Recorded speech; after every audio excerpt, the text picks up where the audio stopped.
Hello प्यारे दोस्तों। आज हम आपके लिए एक और सी प्यारी कहानी लेकर आ गए हैं। तो चलिए दोस्तों, इस कहानी को शुरू करते हैं। और हाँ, इस कहानी को भी आप लोग ढेर सारा प्यार ज़रूर दें।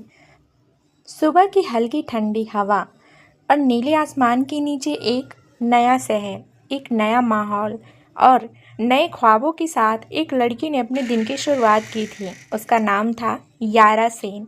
वो अपने छोटे से रूम में आईने के सामने खड़ी होकर खुद को देख रही थी। आज उसका नया कॉलेज शुरू होने वाला था।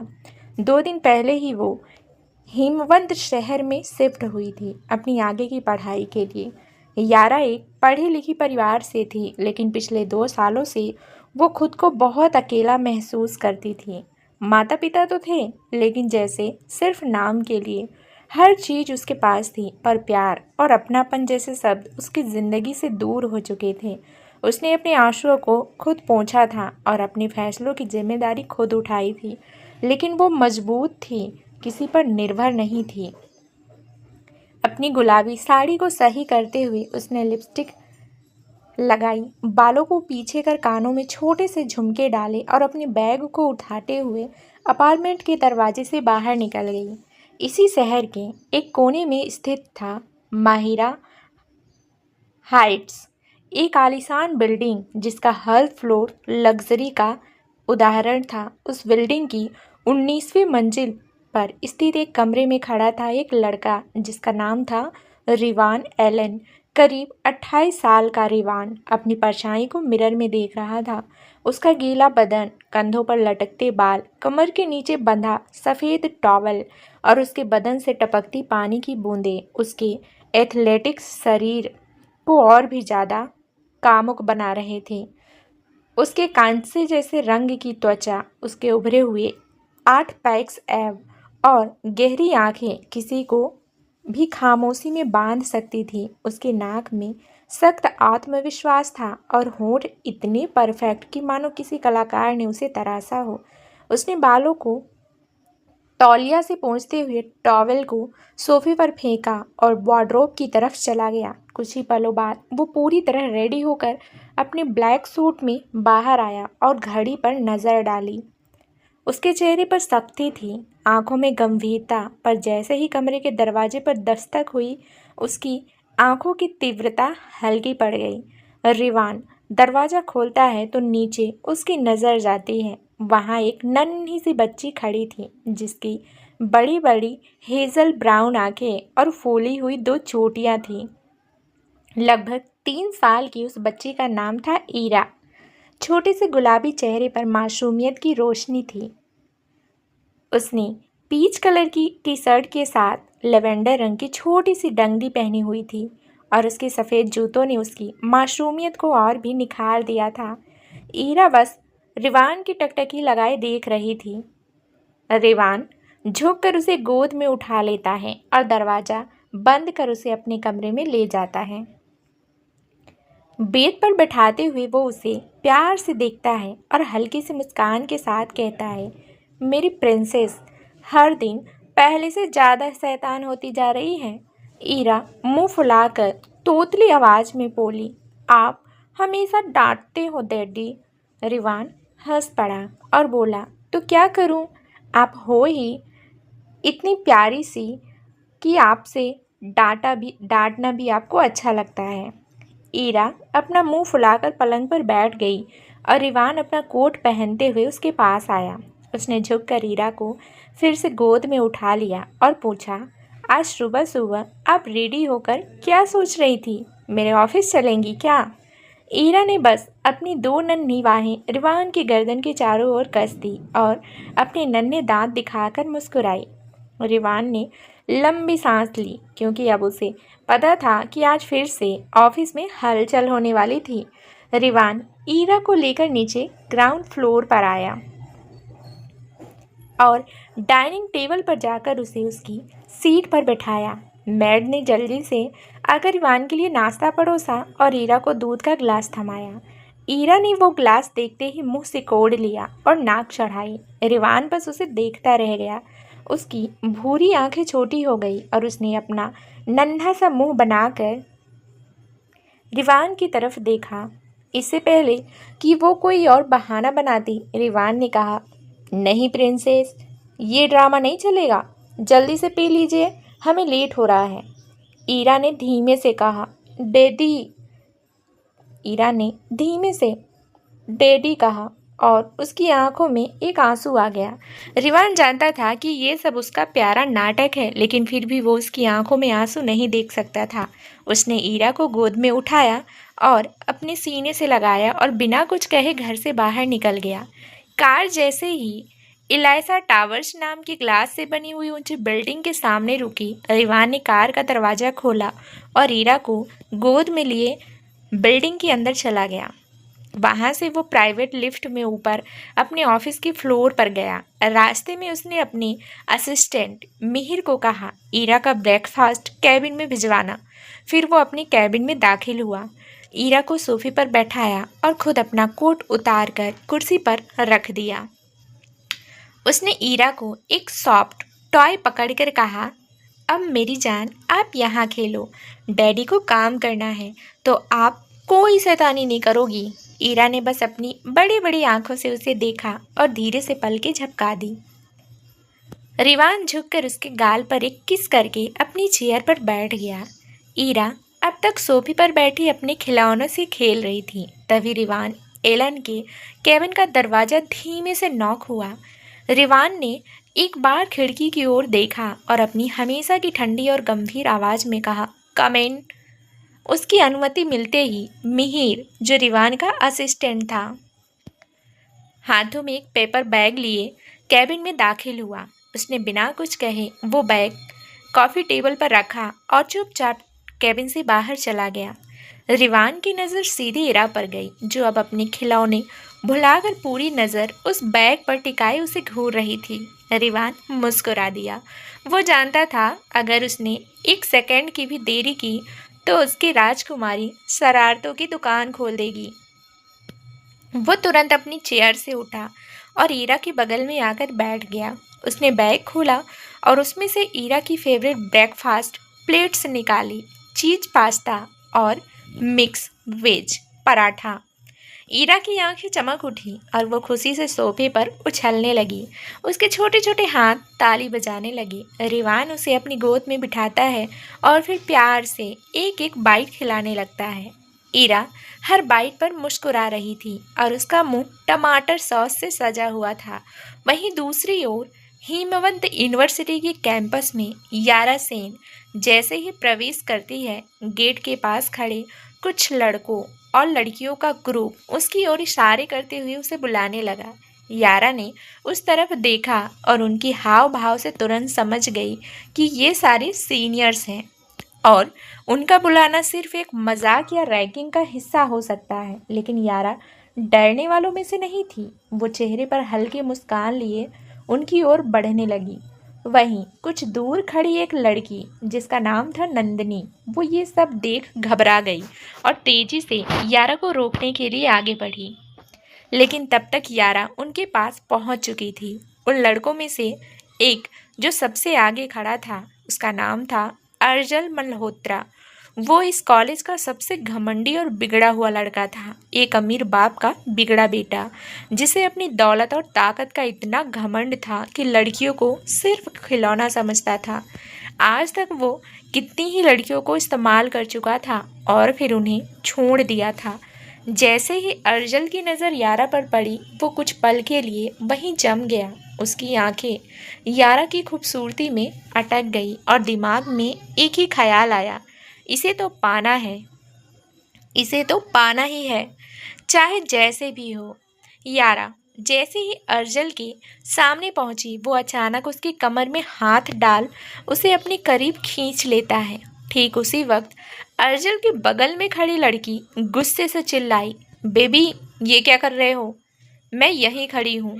उस लड़की का नाम था श्रेया कौल, अर्जल की प्रेजेंट गर्लफ्रेंड। लेकिन उसकी बात सुनते ही अर्जल ने उसकी ओर देखा और अपनी आंखों के गुस्से से ही उसे चुप करा दिया।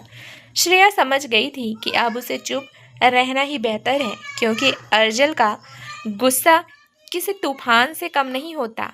अर्जुन का ध्यान वापस यारा की तरफ गया। उसने अपनी उंगलियों से यारा के गाल पर हल्का सा स्पर्श करते हुए कहा, ओह, तो तुम न्यू एंट्री हो बेबी, मुझे पसंद आई हो। यारा का चेहरा अब गुस्से से तप रहा था। उसकी आंखें तेज थी, लेकिन उसकी आंखों में डर नहीं, चुनौती थी। उसने पूरी ताकत से अर्जुन को खुद से दूर झटका दिया और अर्जुन 2 कदम पीछे हो गया, इससे पहले कि वो और कुछ सोच पाता। एक तेज थप्पड़ की आवाज कैंपस के हर कोने में गूंज उठी। पूरे ग्राउंड में खामोशी छा गई। हर चेहरा हैरानी में था। कोई सोच भी नहीं सकता था कि कोई लड़की, वो भी पहली बार कॉलेज आई, अर्जुन मल्होत्रा को सरेआम थप्पड़ मार सकती है। अर्जुन का चेहरा एक ओर झुका हुआ था। उसके गाल पर साफ साफ लाल निशान उभर चुका था। उसके दोस्त, जो कुछ पल पहले तक मुस्कुरा रहे थे, अब सन्न रह गए थे। अर्जुन के चेहरे पर गुस्सा उबाल मार रहा था। उसकी आंखों में आग थी। वो छटपटाता हुआ यारा की तरफ बढ़ा और उसका गला पकड़ने ही वाला था कि यारा ने झटके से उसका हाथ मरोड़ कर उसकी पीठ के पीछे मोड़ दिया। अर्जुन दर्द से कराहा, लेकिन यारा की आवाज़ अब पूरे ग्राउंड में गूंज रही थी। मिस्टर, जो भी हो, कान खोलकर सुन लो। अगली बार मुझसे पंगा लेने से पहले 2 बार सोचना। जितना कायदे में रहोगे, उतना ही फायदे में रहोगे। इतना कहते ही यारा ने उसे जोर से धक्का देकर छोड़ दिया। अर्जुन लड़खड़ाता हुआ पीछे हुआ और गिरते गिरते खुद को संभाल सका। तभी पीछे से आवाज आई, समझे या फिर समझाऊं?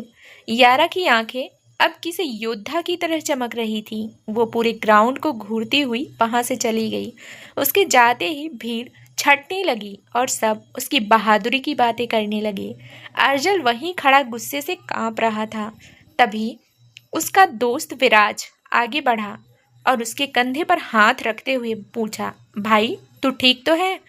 अर्जुन ने उस पर झपटते हुए कहा, अगर जिंदा रहना है तो अभी के अभी निकल जा यहाँ से। विराज चुपचाप पीछे हटा और बाकी सब भी अर्जुन के गुस्से को देख वहां से हट गए। अर्जुन अब खाली मैदान की ओर देख रहा था, जहां से यारा कुछ देर पहले गई थी। उसके होठों से निकला, यारा सेन, आज तुमने जो किया, उसके बाद अब मैं तुम्हें छोड़ूंगा नहीं। तुमने मेरी जिंदगी की सबसे बड़ी गलती की है। अब देखो अर्जुन मल्होत्रा कैसे तुम्हें तोड़ता है, कैसे तुम्हें बर्बाद करता है। उसकी आंखें अब सिर्फ बदले की आग में जल रही थी। वहीं दूसरी तरफ रिवाल एरल रिवाल एलन ने ईरा को अपने बेड पर सुलाकर उसे रजाई से अच्छे से ढक दिया था और उसके माथे पर एक नर्म किस कर बाथरूम की ओर बढ़ गया। कुछ मिनट बाद जब वह फ्रेश होकर बाहर आया तो सीधे स्टडी रूम की ओर चला गया। स्टडी में घुसते ही वह खिड़की के पास जाकर खड़ा हो गया। उसकी आंखें इस वक्त बर्फ से ठंडी और भावहीन थी। उसने अपनी जेब से फ़ोन निकाला और एक नंबर डायल किया। दूसरी ओर कॉल रिसीव होते ही गहरी आवाज में सूचना मिली, सर, सारे लोग पकड़ लिए गए हैं। इस वक्त वो सब बेसमेंट में लॉक हैं। रिवान ने बगैर किसी प्रतिक्रिया के कॉल काट दिया और कुछ देर यूं ही खिड़की के बाहर शहर की रोशनी को देखता रहा। थोड़ी देर बाद वह ईरा को लेकर डाइनिंग टेबल पर आया और आज खुद उसे अपने हाथों से डिनर खिला रहा था। ईरा भी शांत होकर हर निवाला खा रही थी, मानो उसे इस वक्त बस अपने डैडी की मौजूदगी की ज़रूरत हो। डिनर के बाद रिवान ने ईरा को उसकी नैनी शांति के हवाले किया और सख्त आवाज में कहा, आज ईरा एक पल के लिए भी अकेली नहीं होनी चाहिए। इतना कहकर वह ईरा के माथे पर एक प्यारा सा किस कर विला से निकल गया। वहीं शहर के एक कोने में यारा सेन अपने अपार्टमेंट में कॉलेज से लौटकर फ्रेश होकर किचन में डिनर बना रही थी। तभी अचानक डोर बेल बजी। वह हाथ पोंछते हुए दरवाजे की ओर बढ़ी और जैसे ही दरवाजा खोला उसकी आंखें चमक उठी। सामने खड़ा शख्स देख वह खुशी से उछलते हुए उसके गले लग गई। वह शख्स था समरीह वर्धन, वर्धन खानदान का बड़ा बेटा। जो बीते 2 सालों में यूरोप में अपने बिजनेस सेटअप को लेकर व्यस्त था। उसकी उम्र 25 साल थी और पिछले 4 सालों से वह यारा के साथ रिलेशनशिप में था। चूंकि वर्धन और सेन परिवार के बीच गहरी दोस्ती थी, यारा के पिता वेदांत सेन ने उसकी शादी समरेह से तय कर दी थी। लेकिन 2 साल पहले वेदांत की अचानक मौत हो गई और पूरी संपत्ति यारा के नाम हो गई थी।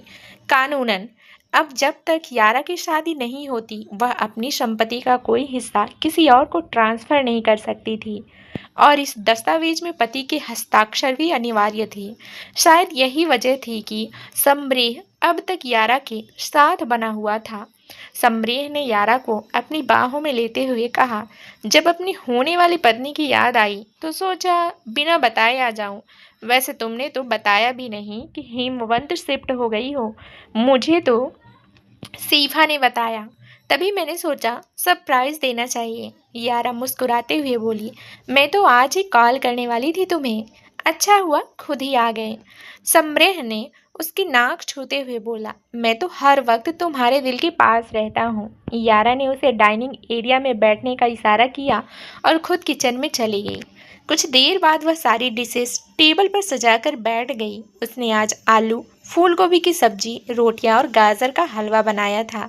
डिनर के दौरान दोनों मुस्कुराकर कुछ हल्की फुल्की बातें कर रहे थे।